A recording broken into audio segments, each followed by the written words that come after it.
that day shall a man cast his idols of silver and his idols of gold, which they made every one for himself to worship, to the moles and to the bats, to go into the clefts of the rocks and into the tops of the ragged rocks, for fear of the Lord, for the glory of his majesty, when he riseth to shake terribly the earth.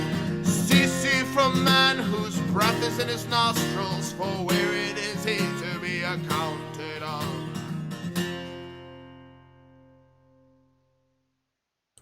Hello, good morning, welcome to Line by Line Bible Studies. We're continuing the book of Isaiah. Let's see here.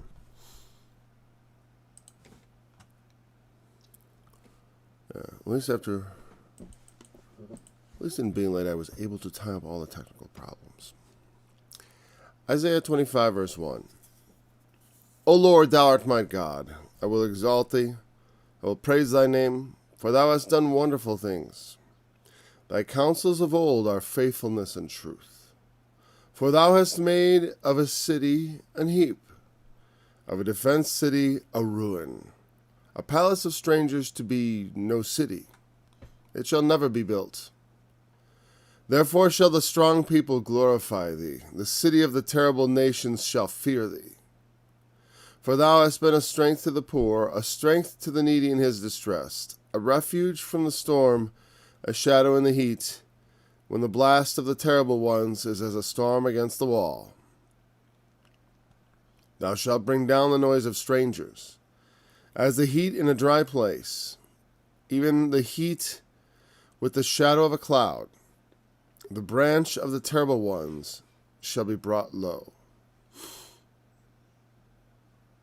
Let's keep going. And in this mountain shall the Lord of hosts make unto all people a feast of fat things, a feast of wine on the lees, a feast of fat things full of marrow, of wines on the lees, well refined. And he will destroy in this mountain the face of the covering cast over all people, and the veil that is spread over all nations. He will swallow up death in victory. The Lord God will wipe away tears from off all faces, and the rebuke of his people shall he take away from off all the earth, for the Lord hath spoken it. That's a decent place to pause. And it's almost the end of it. Maybe I just read the chapter and then we won't, I don't know how much of it we'll cover. We'll see.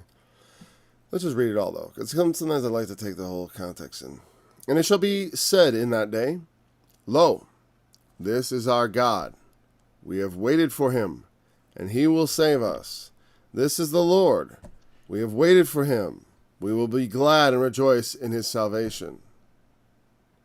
For in this mountain shall the hand of the Lord rest, and Moab shall be trodden down under him, even as straw is trodden down for the dunghill. And he shall spread forth his hands in the midst of them, as he that swimmeth spreadeth forth his hands to swim. He shall bring their pride, just in the context, you should understand, this is not a breaststroke. This is a violence he's speaking of here. And he shall bring down their pride together with the spoils of their hands. I mean, it's obvious. And the fortress of the high fort of the walls shall he bring down, lay low, and bring to the ground, even to the dust. And then in that day shall the song be sung. Yeah. Get back to the point where I resume, let's call it, high familiarity with the passages. Because as I read this, not every clause of this, I'm pretty familiar with Isaiah, but this is one of the sections I haven't written into song, and so I'm less familiar. Though there are parts of it very familiar. The heap in the city. Verse 2 is always a memorable verse for me. And of course some of the later ones too are very interesting, right? Well, let's look at the early ones. And like I said, in my mind, they were less memorable in many ways. So he begins talking about all that the Lord would do first. You know, I never like to totally drop completely out of context, because this is not an obvious new thing. There were early passages, remember, where it'd be like, in the year that Ahaz died, this happened, and then they'd go do something, and then there'd be a prophecy, and then there'd be like, and then the fourth year, a lot of times there are little time markers. They're not always there. It doesn't mean that just because there is no time marker doesn't mean that the texts aren't somehow distinct from each other, and may have, because chapter divisions are arbitrary. I'm not going to, belabor that point too much. I mentioned it frequently. It's important to know. They're not entirely arbitrary, though. They're somewhat arbitrary because they were added later, just like verse numbers. Mostly, and they were added for good reasons. I mean, I'm glad we have them. They're very handy. But we should not allow them to rise to the level of inspiration as far as we got. Well, there's God put a division here. And what God hath divided, let not man put together, or something. So it's sometimes you got to be a little bit too careful with that attitude, because it's not always placed correctly. But it's fine to start a new chapter here, but it definitely feels like it's continuing in the same vein from the last one, because before you had him talking about we call it the apocalypse of Isaiah, right? And we saw why that's somewhat justified, right? Even though, like I said, I feel like the whole book of Isaiah is very apocalyptic, because Isaiah he lived in an apocalyptic time when the Assyrians destroyed the northern kingdom and practically destroyed the southern kingdom, and that's apocalyptic for the Jews. I mean, you look at the slavery in Egypt, but they grew up there. That was like a natural outgrowth of them just being there. They weren't. It's like they weren't carried away in captivity. You know what I mean? Like that kind of thing would happen sort of gradually. The enslaving. I don't know. It's weird. Then the Bible doesn't give a ton of explanation. It's just there rose up a king, Pharaoh, who knew not Joseph and his people, and they were strangers there. And probably on some level, like they had begun to work and then to serve. In Egypt, you understand, especially because they lived there, and remember, Joseph also was living as an Egyptian. In these kingdoms, they don't have like the ideas of like individual rights and stuff. I mean, you can leave the kingdom, I suppose, but the thing is, if you're in the kingdom, you belong to the kingdom. Yeah, I mean, and the authorities and Pharaoh and all that, you are obedient to, or else. I mean, it's not where you can say no or anything. It's like when things go south, they go south in a hurry, in that kind of a civilization, because there's nothing to stop the whims of the leaders. And that's why we live in dangerous times now, because people are beginning to embrace a sort of subjectivity of judgment and according to the law, meaning not giving people equal protection under the law either. I mean, I don't know. Well, I'm not going to go directly into that, but there's just been notable cases, I think, in modern times where I've seen that we are eroding. And it's always been a thing when judges interpret things into the law that aren't actually there. And I was talking about reading between the lines not too long ago. I remember I was talking to a young man who asked a question about that. But it is a delicate business of trying to suss out pretext and subtext. Pretext is often the reason why the subtext is all corrupted, because people have a reason they're trying to read into the Bible. They want to read stuff in there because they have an agenda. They have a goal in mind. And like I've said many times, and this is an important thing for every student to be very well aware of, it is easy to make the Bible say all kinds of things if you are unscrupulous. And there are many unscrupulous teachers out there who will use the Bible to support their points. And this can be done. Like, I can make a case for my doctrines, other people's doctrines. I mean, I do enjoy playing devil's advocate. I mean, where you take up the position of a position you don't agree with. It's an interesting exercise. It's something that's important, because it's like, how can you really teach about something? Most people rely, well, they don't, I'm not going to say most people, but I feel like these days people rely on just, if we heap slander on the other position, it will become so costly socially to be in that position that no one will want to occupy it. But that to me is like not a real argument.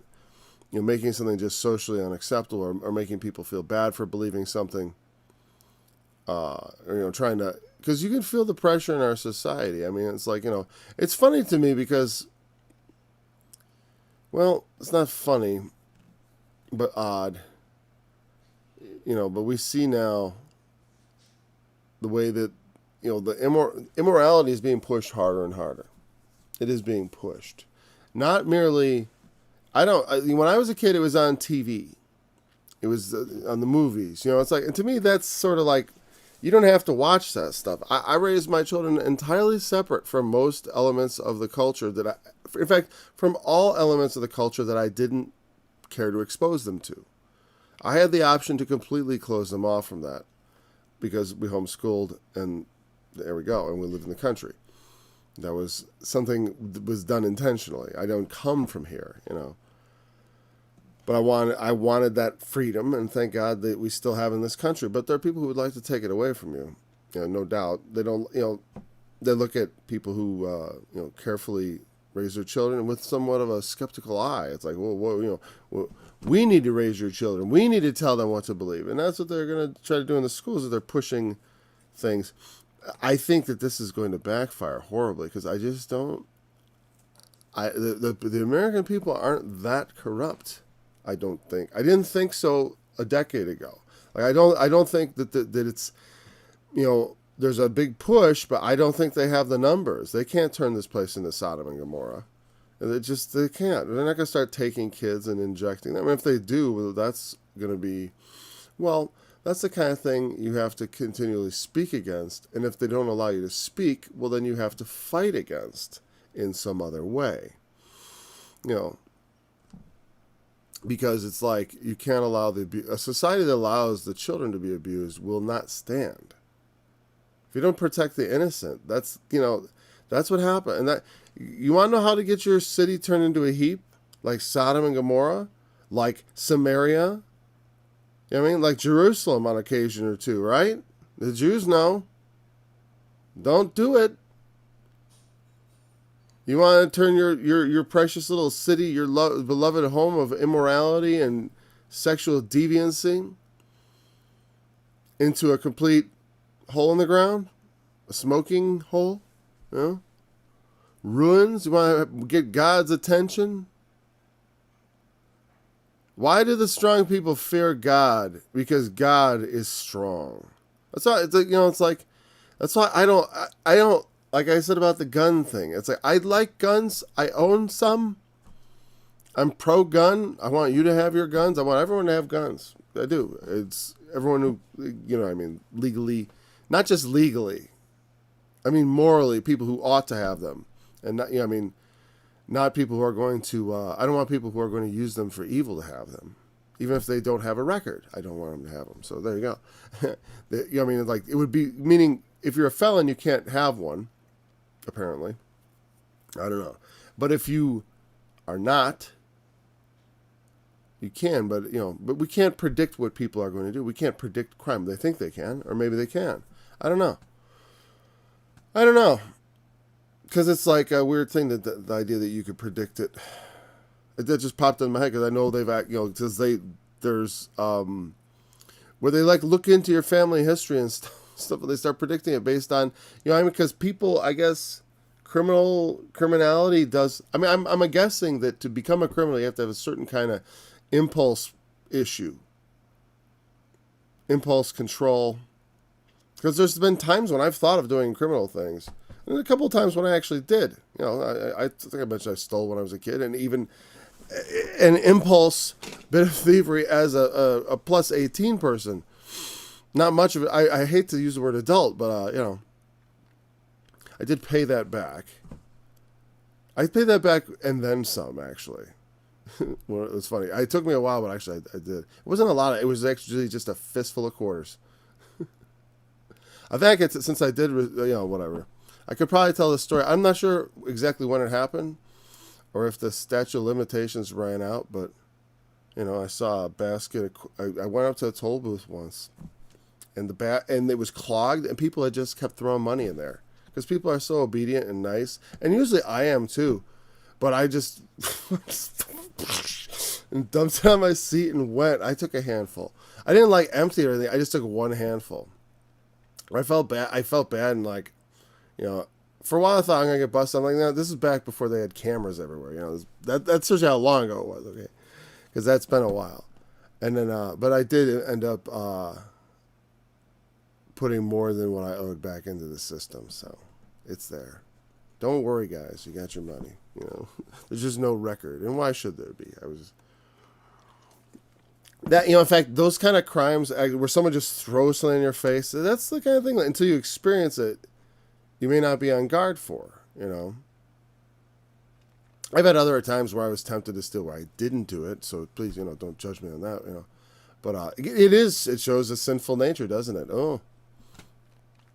Anyways, but the reason I wanted to jump to verse 4. I know I was talking about the strong people and the stealing and all that, and the impulses and the sinners and blah blah blah, and the sin in society. We ought to what I'm saying is, like, the government and stuff, they're afraid of people having guns and stuff, and I want them to know I'm not a threat with a gun. I'm a threat with my mouth, and I will continue to be a threat with my mouth, and I will not stop being threatening with my mouth.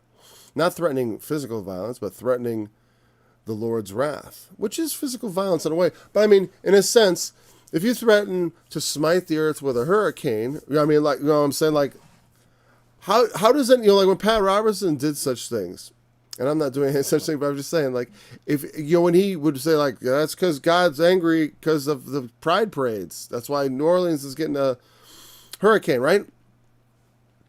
And you know what? And that comes through. And then, you know, they mock him because, and it wasn't like predictive anyways. Well, because it's like, you know, because it's like because when every hurricane becomes like some sort of potential, you know what I mean? Because there's always hurricanes, right? But there's a bit of, you know, but you got to understand when things do get destroyed, we shouldn't not pay attention to that and say, like, well, it's just totally random. You know what I mean? Now, the person standing there and claiming credit for praying the hurricane away or stuff like that, you know, you're going to look foolish. And you may even be a fool, you know, thinking that it was you. I mean, because it's the Lord overall. It's God's doing. You know, we call them acts of God. But people don't understand. Like, they don't really believe that that if we sin enough, really bad stuff will happen. But it's true. It'll get really bad. Because sin gives way to all manner of evil and wickedness, man. And in a society, like I said, when you stop protecting the weak, the innocent, you know, that's what, this is why they fear him. This is why they should fear him. He's celebrating it after the apocalypse. You know, when we have the apocalypse, you know, and he's celebrating of the victory of God. You know, that's what the mentality here is, because it says it in the sense of you have done it. You did it. And now everyone's going to see. And now everyone's going to know. You know, they're going to fear the city of the terrible nations. You know, obviously it's the city of the terrible. What city of the? It means all of them. Like combined in a symbolic one city, the terrible nations, all together. That all at once. You know, like it says, every knee shall bow, every tongue shall confess that Jesus Christ is Lord. When he comes, all the nations shall know, all the nations shall see. It will become apparent. Now, Isaiah maybe at the time when he was predicting the Assyrians and all that, felt that was fulfillment and absolute confirmation of everything he had been saying. And so to him, it's a very sincere feeling of the apocalypse of his time. I always mention that because just so you understand. Because he still makes reference to Moab and to the other things because that's what it's about. But it doesn't mean it's not exactly the same as when it happens at the end. because that's how those things work. Just like the mark of the beast I was talking about this year. It's like the mark of the beast is like wearing masks because that's how the mark of the beast works. You can't buy or sell. When they try to restrict you from going to the store because you don't have something that's totally new and uncustomary. We don't wear masks on our face in this society, even when we're sick. And I think I mentioned that I think that the idea of wearing a mask when you're sick makes a lot of sense, so you don't spread germs around.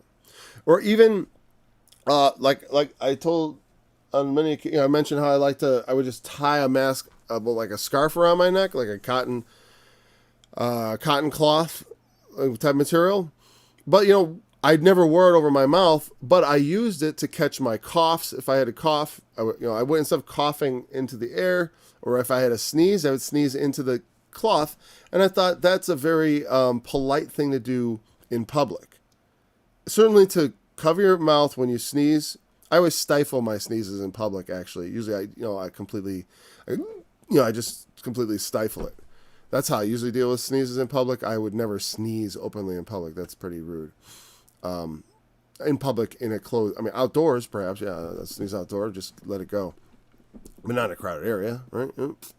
But these are things that I was doing ahead of time. I didn't carry the cloth, but I liked it for coughing and for stuff. And so you don't get it on your hands. If you got to blow your nose, you got an easy, ready thing there. You can put it in your pocket afterwards if it's gross. Well, we saw how that's like the mark of the beast. I did. If some people say, no, it's not the mark. It's like the mark of the beast. It's not the mark of the beast. You're right. But it is a kind of thing that's sort of like the mark of the beast and very instructive. And thing. You're not sinning by doing it, but it's like, it's an interesting thing. Because I immediately wore it, I think, for the first few weeks, basically until Memorial Day. When then I was like, I'm not going to wear it anymore. I swore I would not wear it anymore. It sucked. It sucked. Because I'm not like that. I don't like to go. I don't like to. Here's the thing: is I know people who get into speaking publicly because they like the attention, and I do have no problem getting up in front of a crowd and speaking. I'm absolutely comfortable in front of a lot of people, especially if they're paying attention. But, what I mean? Like, I have the opposite of stage fright. Like, I have stage feeling at homedness. I don't know. It's like I feel very at home in front of a lot of people. So that's cool. But the other weird thing is, like, I don't crave it either. I don't crave it, or, it's like, it doesn't really, I'm just as happy with nobody around. In fact, either in front of a large group of people or nobody is my, nobody, very small. I'm not a big partier, because it takes a lot of energy to be sociable for me. I'm sorry. This takes a lot of energy out of you. But, and why did you say, because people craving and looking for attention. Because it was not to talk about me that I mentioned that. It was just because there is people who they crave attention. They crave and I see that, and so they do outrageous things just to kind of get that attention, just to kind of get because they want people to get riled up, and they like the whole excitement and stuff. And actually, I don't like that. But sometimes we have to do that anyways. Like when I talk about the mask and the mark of the beast and all that and all this stuff, and I feel like this year in particular, I've been particularly agitated by all that.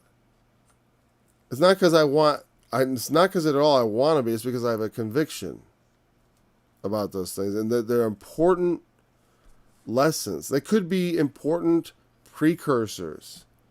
Meaning, like, going through that pandemic taught me a lot, and I'd hate to, it should teach the world a lot. I was saying the other day that I'm like, they need to have some sort of commission to look into they're looking into the origins, and that's fine, but that's such a contentious issue.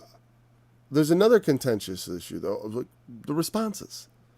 Why can't we look at everything that was done and find out as scientifically as possible what was the net benefit versus the cost? Was it worth it? We should do a cost-benefit analysis of everything that was done. And then next time we can forbid certain things from being done, like shutting businesses down, because I think that was entirely unnecessary. If people understood what to do in case of pandemic, just like a fire drill. When you have a fire, you have a fire, in school we used to do fire drills. So when a fire happened, we would just do what we were supposed to do. And that was smart. Because you don't want panicking kids freaking out and running all people. That's what happens in the past. People just panic and freak out. That's what happened in the pandemic. And it was encouraged by the government. They encouraged people to panic and freak out because that's what they wanted, because it was a freaking election year. And that, they should actually be executed for that, in my mind. That's an advocating for violence, but that's state violence. I'm saying they should be tried, convicted, and then executed. That's an opinion I'm allowed to have. You're allowed to do that. When you say murderers should get the death penalty, you're advocating for violence. So people say free speech means you can't advocate for violence. BS. Every law is an advocation for violence. If you say it should be illegal, you're saying it should be possible to use violence to stop people from doing it. You know what I mean? That's what you're saying. So yeah, I'm advocating for violence against the people who perpetrated that. Yeah, absolutely. It hurt many people.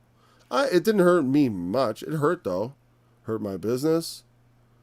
Interfered with my mental peace. Yeah.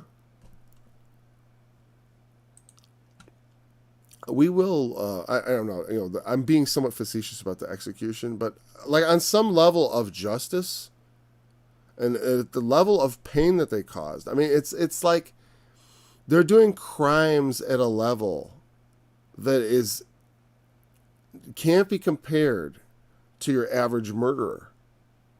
You know what I mean? Like in New York, the governor there is responsible for tens of thousands of deaths. And it should be made clear that it was because of his pride and vanity that they died. They sent the federal government sent a hospital ship to house the patients who were sick with coronavirus, and out of spite and nothing else, he refused to use it. That's all that is, spite. And people died. That man should be in jail for the rest of his life, and maybe. In a more just world, he'd be dead tomorrow.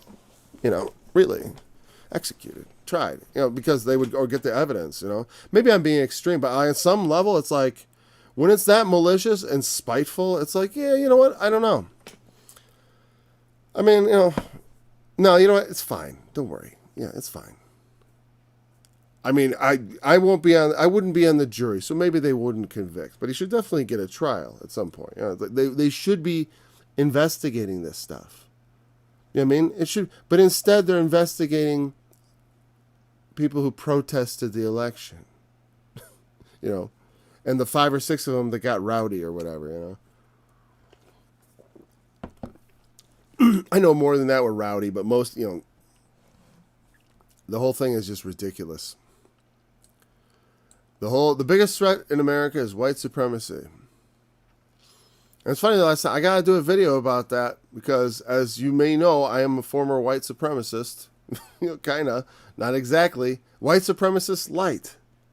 Because that's why I did that interview with the Southern Poverty Law Center years ago, was because I had been part of that white identity movement. And it's just weird to me where we're living now. They're almost encouraging the same thing. And it's just weird.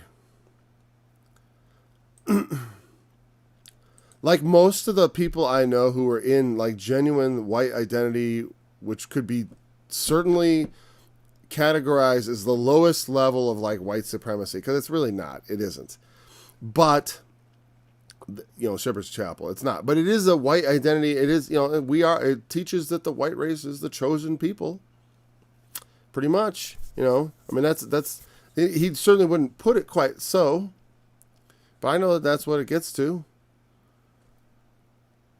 You know, okay, if that's the opinion, well, but the point is, I knew a lot of those people. They were in, they were not racist. They didn't think they were. I didn't think I was, even though I thought the white race was the chosen people, because all the other races were also welcome in God's kingdom, as the kings and queens of the ethnos, of the other races. It was a very welcoming and inclusive kind of white supremacy. It was like, we're supreme, but we love you. That's nice. They wouldn't say it that way, but that's sort of, so it was a very kinder, gentler white supremacy. And so, but like, most people don't even believe like that. I don't know anyone that thinks like that. And I know what they say that it actually is, that it's the systems that result in the blah, blah, blah, blah. Yeah, there is a system that results in disparities, but it has to do with, if you want to fix a system, then what you have to do is all the ways in the system is impacting them is to, we need to adjust that. So don't just defund the police, you have to defund the welfare state, because that is also causing the problems in those communities. It is. I'm not saying I'm advocating for that, because I actually, like I've always said, I'm not against a robust safety net in society, because so we don't have grinding poverty at the bottom. I don't know. I don't think it's properly the way to deal with it, but I don't know of how you, once in place, how do you get rid of it, barring a cataclysm? Like, how do you exactly dismantle something like that? The welfare state. I don't know. But, and I'm not saying it's something that, you should do tomorrow, but I'm just saying it's part of the problem. It's part of the problem. So why, defund that too? That'll cause yeah, and so will getting rid of the cops written elsewhere. He knows. Reconnection successful. I just keep saying reconnection successful. Reconnection successful. It doesn't mention all the disconnections that got successful, apparently. Well, God does. And how he cared. I wish that pop-up window that says OBS Studio, which is the program I use to do this, reconnection successful. Every time it pops up, it annoys me. Because I'm like, what, was I disconnected there for a second? All right, whatever. But we see God in the end being, bringing about the justice that's been promised. Bringing about true justice to the world. He's a strength to the poor. He provides them strength. He is the strength to the needy in his distress. A refuge from the storm. A shadow from the heat. Those are those metaphors and similes that are frequently used, that the enemy is like a whirlwind sometimes, sometimes from the Lord, sometimes from, or, because in a sense it always is. In the end times, when the devil comes down, it's because he's thrown out of heaven. You know what I mean? That's God's doing. In a sense, unleashing him on the world. Just like he unleashed the Assyrians, the Babylonians, the Persians, the Romans. I skipped the Greeks. The Greeks, the Romans, the Parthians.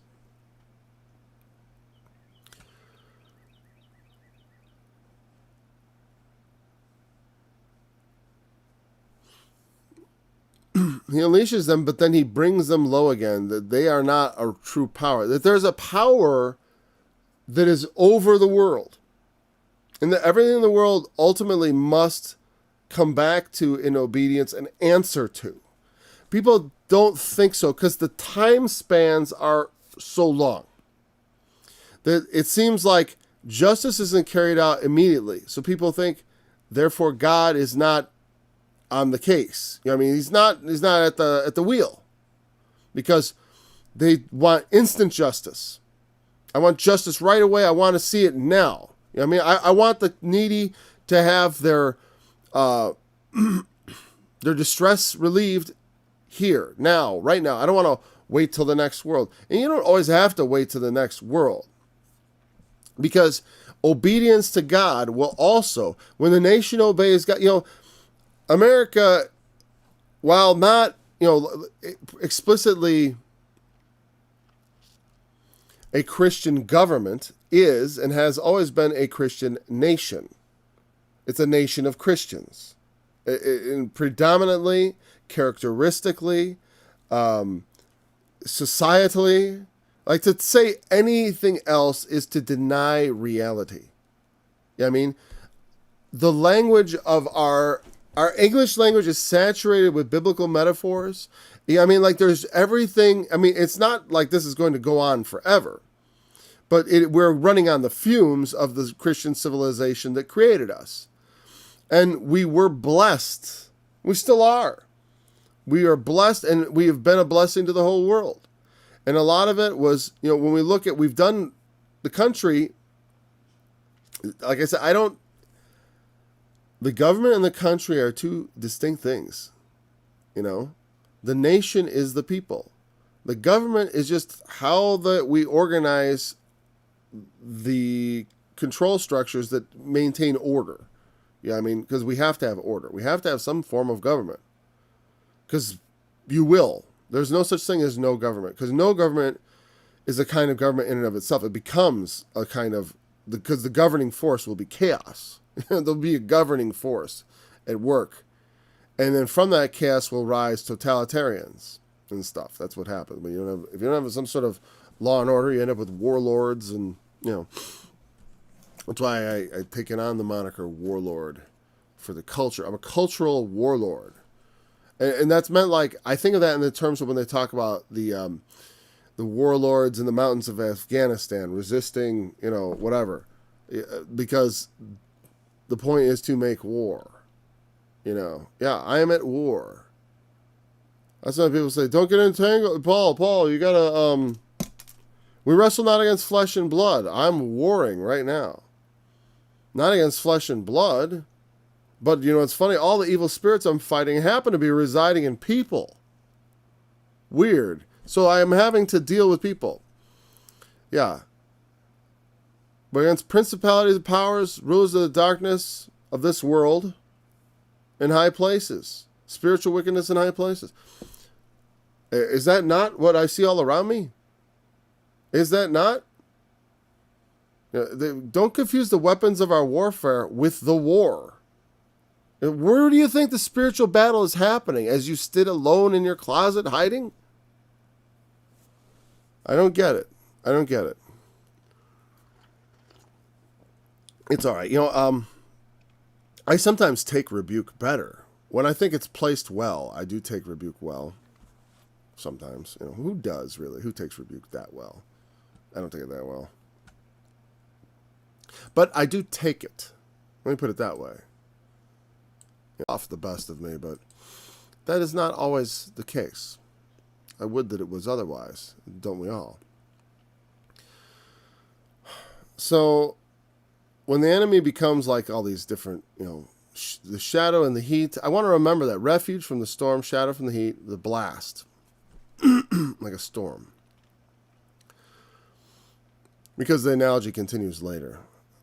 This is one of those studies that it feels like it's been going on a long time. I'm like, I'm probably out of time. I'm only 40 minutes into it. That's cool. Lots of time. Let's do some more. Because I do often feel like I'd like to just keep going for like a 2-hour or 3-hour, like a Rush, like be the Rush Limbaugh of the Bible. We're just talking about the Bible today. But honestly, with so much, I'm not talking, I would almost apologize and say that I'm talking too much politics. But am I talking politics really at all?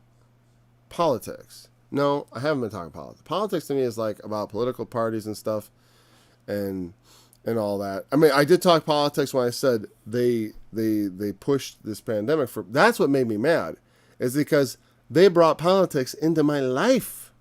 You know what I mean? You know what I mean? I'm happy to ignore their politics and let them fight it out over the stuff that they care about. Because to a great degree, I do not care about the affairs of this world. I don't really want to get into how should the country be run. Yeah, I mean, I do not find that at all interesting. It's why I quit politics when I was in my like 20 something. Well, I mean, it literally, well, when I was 19, I gave up on it in my mind. I remember I was studying political science in college, reading books on, reading up on subjects and learning about the systems of government, thinking, okay, I'm going to be a lawyer and I'm going to study political science. I'm going to go, and then my heart just went out of it. It just had no desire for it. And I still, to this day, I don't really desire it. But there are times when I feel like, I'm like, did I mess up? It's like, was that what I was supposed to do with my life? And of course not.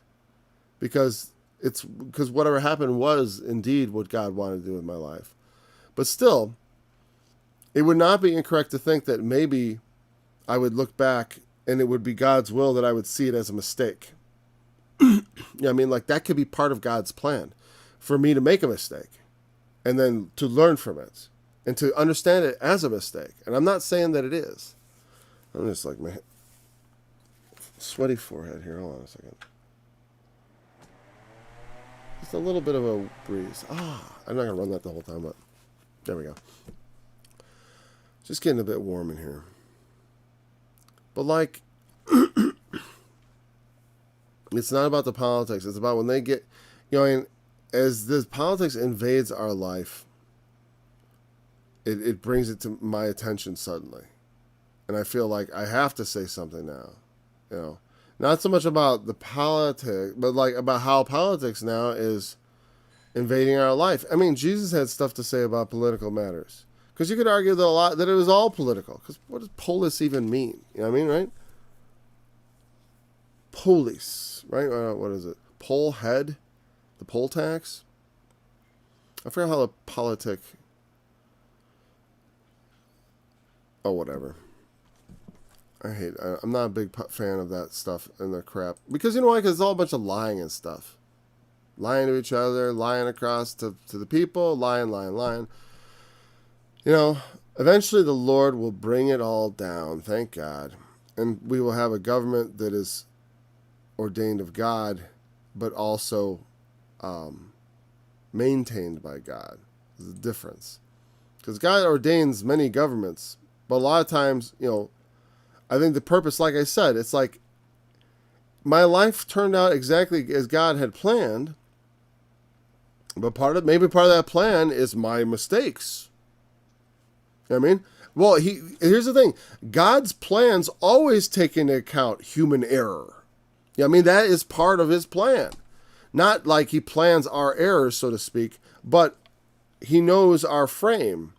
And when he sets the world in motion and he knows the outcomes of everything, of every single little vibration of a molecule, which way that causes all the events to be distributed throughout time, he's completely on top of that.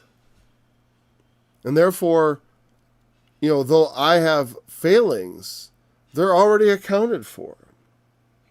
And in fact, they are manifestations of his will and his plan. Even if they're not a direct result of his will. That's the thing. That's a weird thing. It's not a direct result of God's willful action. I mean, that's how God predestines everything, but we are responsible for our sins because it is not an act of will on his part that makes us sin. What makes us sin is the sinful nature, and the sinful nature is part of exactly who and what we are from our very conception. And so, it's like you say, well, could he make me perfect? Well, he could make someone very much like you who is perfect, but it wouldn't be you. You know what I mean? It wouldn't be you. You grew up in the town of wherever, and this and that and that. You're like, and it's not just your history. It's like that conscious person that came to be. Twins don't share a consciousness. So we are more unique than we even realize. Like, we're not just unique because we have unique DNA. You know what I mean? Like, that's important. Because on some level, because then you could believe that if you could clone yourself, you could live forever. But no. Twins don't live two lives at once. Though they do have weird stuff, don't they? I remember seeing like there's some, like they could be raised up separately and then have all the same passions. Like they've done studies on this. It's like, they both love motorcycles and barbecues, or I don't know what. I don't know. I just remember motorcycle being part of some pair of twins. They were both really into bikes and something like that.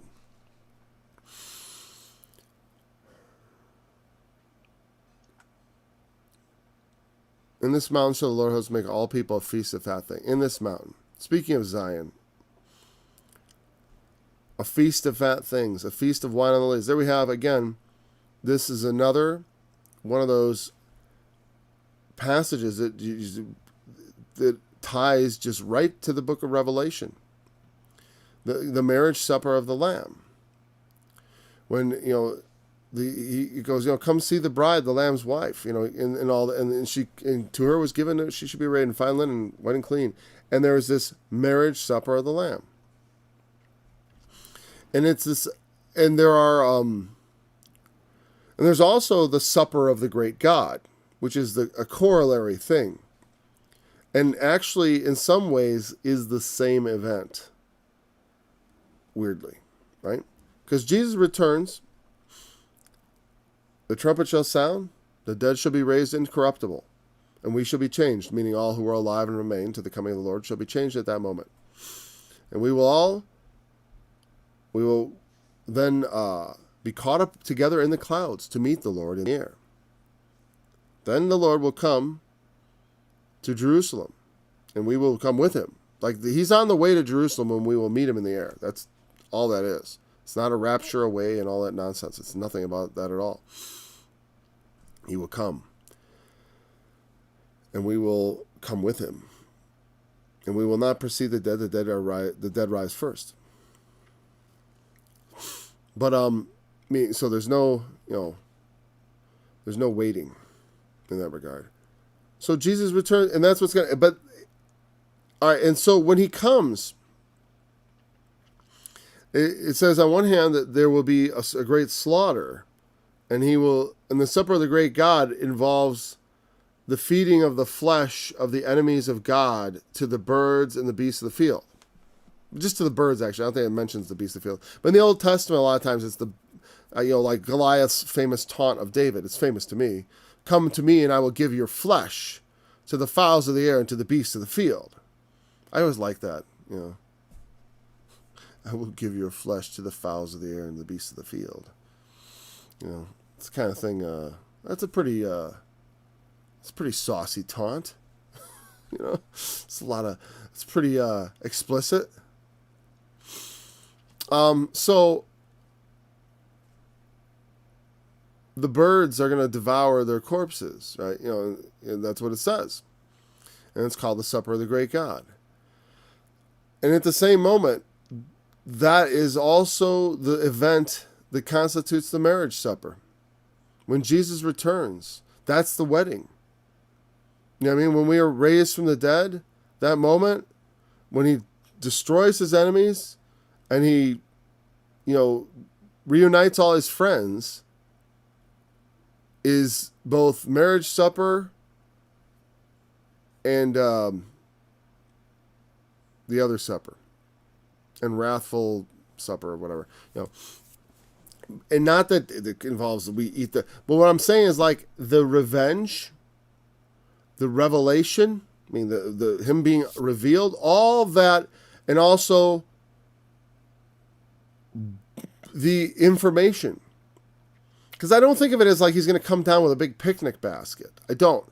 I do think of it more in a spiritual sense. The marriage supper of the Lamb is a spiritual meal. It's not a literal, could it be literal? Sure, absolutely. I just don't, I'll be surprised. I'm like, we're literally going to sit down and have a marriage supper. That's cool. I'm like, fine. I'm there. I'm there. Totally. But I don't really think that's what it's talking about. I think it's talking about more in a spiritual sense, just like when he talked about he that eateth my flesh and drinketh my blood. He talked, and though there is a symbolic thing we do where we actually eat the bread and drink the wine, and certainly I do think the Lord would, in some way, break bread again, because he said he would not until he broke it again with them new in his kingdom. So I wouldn't be surprised if there was a literal marriage supper, but I don't think it's going to be some big layout. You know what I mean? Like some fancy feast. Fancy feast. Cat food, right? No, but it may be more like just break bread. It may be just literal communion again, which would be very appropriate. It's like, I don't know how much, like, are we going to crave lots of food? You want to pick, just to sit down and break bread with the Lord is a feast indeed. You know what I mean? And so that may be it. But I don't know. A lot of it's really confusing to me because it's like when I start trying to think of it in carnal terms like that, it gets confusing because it's like, it just starts getting, there's going to be millions of people. You know what I mean? So,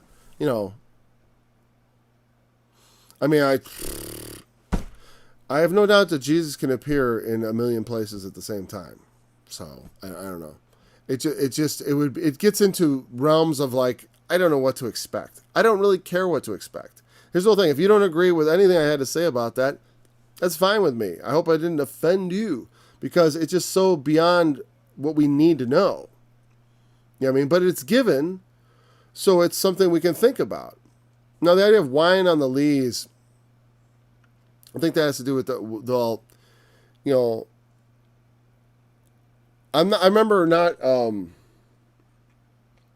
I'm not sure exactly. I remember looking it up in the past what lees meant, and it was like some kind of I guess I gotta look it up. I really wanted to blow it off because I really just feel like it's the least important part of the passage, because I can tell you what it means. In fact, I'm not going to look up what on the lees means right off the bat. If I have time, we'll do it before close. We still got some time here before the hour's up. That's cool. But obviously, it means wine on the lees is going to be, that's your best wine. You know what I mean? It's well refined. Wine that got left, let it age. Not stuff you like made last year and you're hastily bringing it out. No, wine that's gotten to be refined, and you know what I mean? Because you can filter it. You could ferment it and then filter it, and I don't know. Some people like that. I don't know what the refining of wine is like. I've never made wine. I've been told it's easy. I've considered it, but I don't know. In fact, I think I'm making wine right now. When I go out, there's so many berries in the ground. You go out there, it smells like a winery from all the fermenting berries in the ground.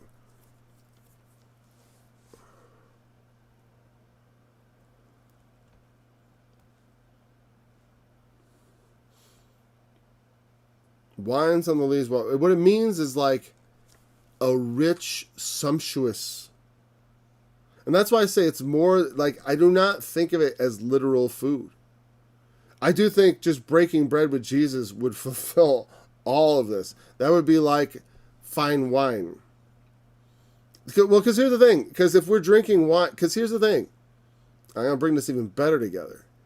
What the wine? Wine. Where else do we see wine? How about the wine of the wrath of her fornication?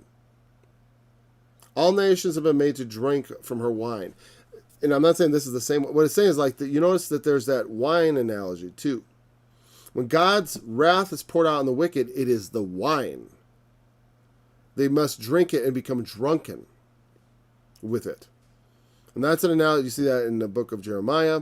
It comes in here too, and it talks about drunkenness and spiritual drunkenness among the priests and such. But there's also the wine of God's wrath, where they're forced to, like the cup. Jeremiah 25 talks a lot about they will be made to drink. They're going to drink from God's cup, and it refers to his wrath being poured out, right? And like I said, the other end of the feast, the marriage supper, and then there's also the supper of the great God, the revenge supper. And there's a wine poured out there. That's what I'm saying. It's almost like the same thing. Because God's wrath being poured out on the enemies who celebrated our destruction, will be a cause for our own celebration. And so it is, the wine well refined also refers to the idea of, like, you know, when God, the justice meted out at Christ's return is both a refreshment and a celebration for the righteous, but it is also destruction and wrath for the wicked. And so the wine being on the lees and well refined and all that refers to the idea that, you know, the justice that God brings about has been, you know, required some patience in its coming. Just like fine wine takes a while to be produced, you have to be patient, right? And so also God's justice requires patience. You know, I was saying before, people always want God to just judge everything right away. But it's like, if that was the case, I'm screwed. Or I would have been screwed a long time ago. Maybe not now. Maybe not now. Maybe because I'm much more obedient to God, I'd get away with it now. Now I feel like, yeah, he should judge people right away. You know, and forgetting myself that if he had applied that standard to me, I'd be done for. So that's the thing, is that God's patience works salvation. That's what the scriptures say. The patience of God works salvation. I say, I'm not good with verse numbers, but that's you know. Here's the thing, even if it's not a verse, that's true. I get to say that. I get to say that because the Holy Spirit bears witness. The patience of God works salvation. You know, I mean, it's absolutely true. Because if he wasn't patient, none of us would be saved. Very simply, none of us, not a one. So, we definitely need God to be slow to anger. You know, we need to let him put up with our sins. And even the sins of others. Even if it means death and dismemberment sometimes, because God has promised to bring out not temporary justice. God promises something that everyone wants, that they can't get. Cosmic justice. That's the problem with the world today, is they want cosmic justice. They're trying to create cosmic justice so that everyone gets with it. They can't. You can't do that. The world will not be successful. As they try to go for it, they will bring about greater and more grotesque injustice, and that's why they must be stopped. They must be stopped. I'm not going to be living in a country that 50 years they say, you know, oh, nobody stood up. If you know, they always say, oh, if when the Nazis were first coming up, if people would just stand up against them, well, they could have stopped it all. Well, then, you know, then that's the case. It will be either stand against it or die trying. Now, I'm willing to keep. Here's the thing. I'm definitely willing to keep talking till I mean, I don't know. I'll find out. Maybe I'll find out. It's like, it was my life more dear to me than the words. You know, will I shut up if it became a matter of life and death? Because here's the thing, a lot of people don't speak because they could lose their job. And I confess, I have an ability to speak because I don't have a job. I'm a self-employed individual. That nobody employs me. I mean, I do get hired by people, and the clients could, you know, my social media is not in hiding. This channel is kind of, you know, you notice my name, while appearing on the video card, does not appear anywhere in the description of any of these videos. Because I like to keep it somewhat segregated, because like I said before on my other channel, I have fans from some of the silly stuff my brother and I get up to. And I just wanted to, I don't want to just, I don't use that as a way to, I want people to have to try to investigate if they're going to find certain things. You know, it's like, some things shouldn't be too easy to find. Secrets and, you know, just because when things are hidden, and, you know, like when I met my wife, I was having a Bible study, and, you know, I went back to that room a couple of years ago, and it's funny to me. I'm like, it's such a just in this big place. It's just a little out of the way room, really. I mean, it's not an unimportant room, whatever. But well, I mean, it isn't what it used to be when we went there, and just happened to meet there, you know. And so there are out of the way places. There are things places to go. I like to challenge people. I don't want to make it too easy. Just like with the donation thing. It's like, I don't know. It always makes me feel uncomfortable. Not that my comfort is very important, you know. But on the other hand, I don't like to make it too easy. And in verse 7, he will destroy in this mountain, Mount Zion, when he returns. And this may be Isaiah may be now looking forward. He will destroy. Well, because he thanks him as though it's already happened, right? And then he starts predicting again. Like verse 1 through 4, it's all, hey, you did it. And then starting in verse 5, it becomes predictive. So either he's celebrating actually it happening and then looking forward, or anticipating the victory and then continuing to predict what God will do, which is probably what's going on. So wine on the lees. What is wine on the lees? Maybe I will. I was just before we go through the last part we were going to cover, and I thought we'd just 25.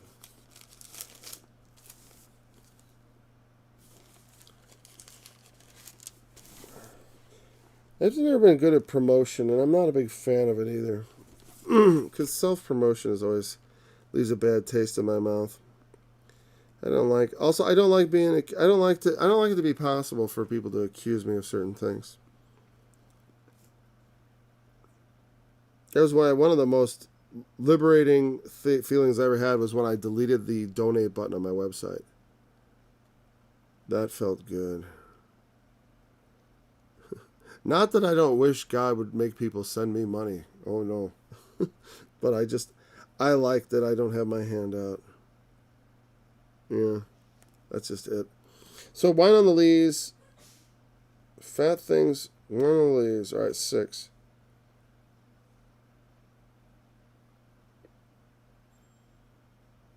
Oh, great. There's nothing here. Did I even write anything down? Bring down. Okay, I got no information apparently. Wines on the lees. Wines purified from the lees. Well, in Hebrew, shemarim. All these words are this heaped. Feast of wines on the lees. Shemarim, fat things, shemanim, full of marrow. There's apparently some interesting Hebrew rhyming going on with this Hebrew. Oh, sorry. The wine on the lees. There's words that like a feast is mishteh, fat things is shemanim, or shemanim,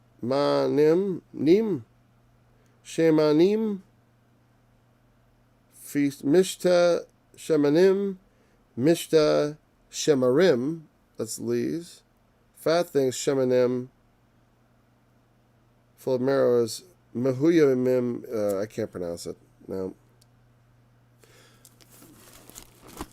I think it's the kind of thing you have to look on the, I probably could Google that, but I'm not going to do that. You could do that too. I don't care what it means, honestly, because it's very clear. Fat things, full of marrow. Bone marrow meaning rich.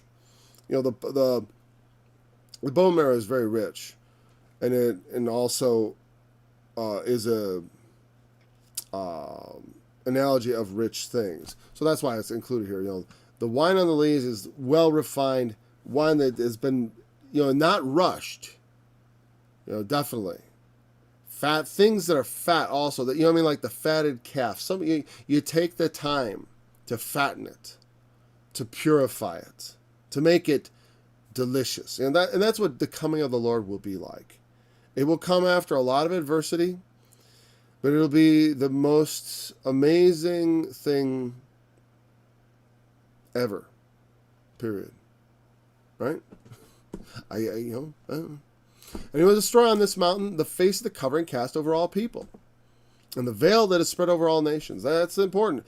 The veil and the covering, it's that barrier that makes us ignorant. That blinds the world. There is that veil. There is a covering over all people. And as I say that, I'm like, but wait, maybe it means, I immediately always thought of that as ignorance. I mean, he's going to take away our lack of knowledge of God. He's going to take away all that from us. But as I read it and I look at the next part, and maybe we're going to pick it up here at verse 7, I think. I realize it's like I'm talking about it now, but I want to consider connecting it to verse 8. And we got to talk about verse 8 then.